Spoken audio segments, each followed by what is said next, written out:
Often, what makes difficult customers difficult is the fact that they are intensely emotional.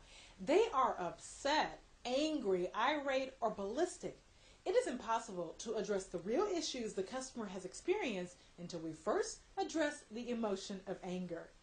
In this segment, you will get a crash course in the psychology of anger, and as a result, you will find that understanding and coping with angry and difficult customers is not quite so difficult after all. When it comes to dealing with angry customers, there are 5 things you must be crystal clear on.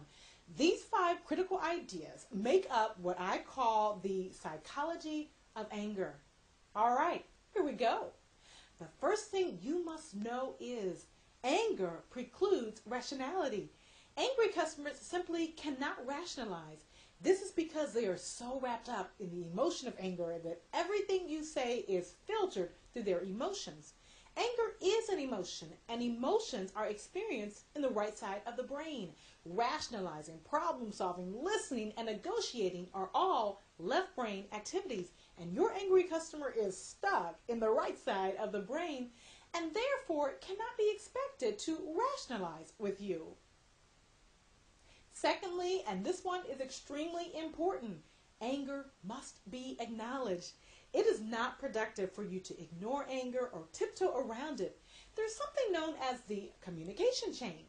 When people communicate, they expect the person or persons they are communicating with to respond or react. This response or reaction is a link in the communication chain. A failure to respond to communication leaves the communication chain unlinked, broken. For example, if I walk into my office and say, "Hello, Sherry, how are you?" and she says absolutely nothing, she's broken the communication chain, and that leaves me feeling awkward, perhaps a little embarrassed. If a customer expresses anger and we fail to respond to it, the communication chain is, guess what? Broken. And the customer feels like they are not getting through, that you are not listening. So the customer may speak louder to make his or her point. They might become even angrier and more difficult as they are resorting to whatever it takes to feel heard and understood. You can keep your angry customers from getting angrier by acknowledging their anger and responding to it. You can respond to anger with a statement like, "Clearly, you're upset, and I want you to know that getting to the bottom of this is just as important to me as it is to you." This statement directly and professionally addresses anger without making the customer even angrier. Now that the anger has been acknowledged, you have completed the communication chain. My third point. Research has shown that an approach to problem solving that emphasizes anger diffusion first results in a lesser payout by the company. If you first work to diffuse anger and then move into problem solving, you will find that communication is much easier because your customer is able to really listen to you. Problem resolution is now possible because your customer is calm and in the position to rationalize. But getting the problem-solving process before addressing anger and diffusing anger makes your job much harder because your customer is emotional and not able to fully rationalize. If you do attempt to solve the problem or negotiate before diffusing anger, you will almost always have to offer more to satisfy the customer than you would if you had successfully first diffused anger. Now that you know that anger precludes rationality and that anger has to be responded to, make sure you don't ignore the customer's expression of anger and that you always work to diffuse anger and create calm before beginning the problem resolution process. When you do this, you'll quickly find yourself responding to anger with much more ease and confidence. All right, 4. The issue is not the issue.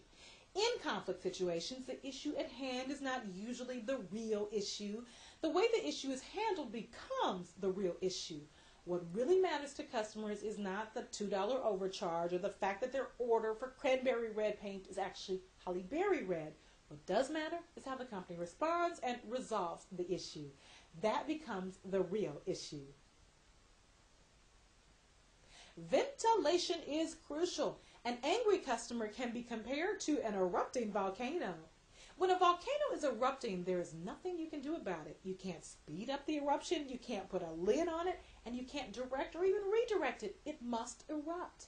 When a customer is angry, they must experience and express their anger through venting. We should not interrupt them or tell them to calm down. This would be as futile as trying to tame a volcano. A volcano erupts and eventually subsides. Your angry customer will vent and eventually calm down.